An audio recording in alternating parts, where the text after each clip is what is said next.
जय श्री राधे कृष्णा आप सभी को। आज के हमारे इस वीडियो में हम आपके लिए एक संत की कहानी लेकर आए हैं, जिनकी कथा हर रोज एक नाग सुनने आता था। एक समय की बात है, किसी गांव में एक ब्राह्मण अपने परिवार के साथ रहते थे। उनके परिवार में उनकी पत्नी और एक पुत्र था। वो बहुत गरीब थे, उनके पास कभी कभी कुछ खाने को भी नहीं होता था। ब्राह्मण की पत्नी बहुत दुष्ट और चालाक थी। वो रोज ब्राह्मण को भिक्षा मांगने जाने के लिए कहती और ब्राह्मण उसकी एक भी नहीं सुनता था। घर में बैठा राम नाम जाप करता रहता था।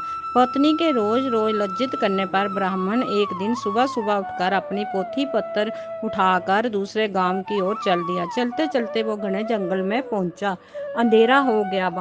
वहाँ एक पीपल के पेड़ के नीचे बैठ गया और राम नाम जपने लगा। सुबह होने पर जब वह उठा तो पास के सरोवर पर स्नान करके वो आगे चला और दूसरे गांव में पहुंचा। गांव वाले उससे ना तो कोई कथा सुनना चाहते थे और ना ही कोई भिक्षा दे रहा था। वो दुखी होकर घूम फिरकर फिर उसी पीपल के पेड़ के नीचे आकर बैठ गया। वो पीपल का पेड़ बहुत विशाल था। उस पेड़ की जड़ में एक विशाल काला सांप रहता था। उस ब्राह्मण ने सोचा कि मेरी कथा तो कोई नहीं सुनता, ये कथा मैं इस पीपल के पेड़ को ही सुना देता हूँ, और अपनी कथा सुनाने लगा। कथा पूर्ण होने पर पेड़ के नीचे बिल में से एक काला नाग निकला और उस ब्राह्मण को एक स्वर्ण मुद्रा देते हुए बोला, तुम रोज यूं ही यहाँ आकर मुझे कथा सुनाया करो, मैं रोज तुम्हें एक स्वर्ण मुद्रा दूंगा। ब्राह्मण ने ये बात मान ली और नाग बोला, ये बात तुम किसी को भी मत बताना, तुम्हारे सब दुख दूर हो जाएंगे। ब्राह्मण रोज ऐसा ही करता। सुबह उठता, नहा धोकर अपनी पोथी पत्तर लेकर उस पीपल के पेड़ के नीचे पहुंच जाता। वहां बैठकर कथा सुनाता। कथा संपूर्ण होने पर नाग वहां आकर ब्राह्मण को एक मुद्रा भेंट करता। देखते ही देखते ब्राह्मण की खूब धन संपत्ति हो गई। पूरे गांव में उसकी चर्चा होने लगी कि ब्राह्मण के दिन कैसे बदल गए, ये जरूर कोई गलत काम करता है। ब्राह्मण को लोगों की बातों से कोई फर्क नहीं पड़ता था। वो नित्य अपना कार्य करता रहता था। कुछ औरतें ब्राह्मण की पत्नी के पास गई, उसको पूछने लगी, आपके पति इतने धनवान कैसे हो गए हैं? वो रोज कहाँ जाते हैं और उनकी रोज कथा कौन सुनता है? ये सुनकर उसकी पत्नी को भी शंका हो गई।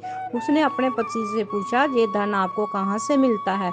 मुझे भी सुनाएं। कुछ दिनों तक ब्राह्मण उसे टालता रहा, पर एक दिन ब्राह्मणी ने ब्राह्मण को मजबूर कर दिया। मजबूर होकर उसने अपनी पत्नी को नाग की सारी बात बता दी, जिस वजह से उसकी पत्नी के मन में लालच जाग गया। उसने ब्राह्मण के खाने में नशे की दवा मिलाकर उसे खाना दिया। अपने बेटे को बोली, तुम उस पीपल के पेड़ पर जाओ, उस नाग को मार कर उसकी सारी संपत्ति ले आओ। ब्राह्मण का लड़का ब्राह्मण की पोथी पत्तर लेकर वहां पीपल के पेड़ के नीचे बैठकर कथा सुनाने लगा। कथा पूरी होने पर वो नाग बाहर आया और उसको स्वर्ण मुद्रा देने लगा। तभी ब्राह्मण के बेटे ने कुल्हाड़ी से नाग पर वार कर दिया, जिससे नाग की पूंछ कट गई और नाग ने पलट कर लड़के के पैर में डस लिया, जिससे लड़के की मौत हो गई। उधर जब ब्राह्मण उठा तो उसने देखा कि उसकी पोथी पत्र गायब हैं। वो समझ गया कि कुछ गड़बड़ है। वो जल्दी से पीपल के पेड़ के पास गया। वो देखता है उसका बेटा वहां मरा पड़ा है।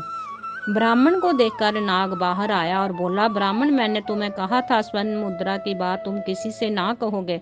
अब तुम यहाँ से चले जाओ, तुम्हें तुम्हारे पुत्र का दुख है, मुझे मेरी पूंछ के कटने का दुख है। मैं तुम्हें श्राप देता हूँ कि तुम्हारी जो संपत्ति मेरे द्वारा बनी थी वो सब नष्ट हो जाएगी। ब्राह्मण सर पीट कर रह गया, वहां से आ गया और अपनी पत्नी से बोला, देखा, तुम्हारे लालच की वजह से हमने अपना इकलौता पुत्र गवा दिया और हमारी सारी संपत्ति नष्ट हो गई।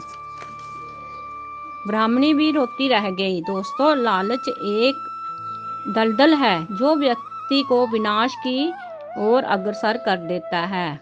तो दोस्तों, कैसे लगी आपको हमारी ये कहानी? हमें कमेंट बॉक्स में लिखकर जरूर भेजना। साथ साथ हमारे चैनल को भी सब्सक्राइब करना ना भूलना। जय श्री राधे, जय श्री कृष्णा।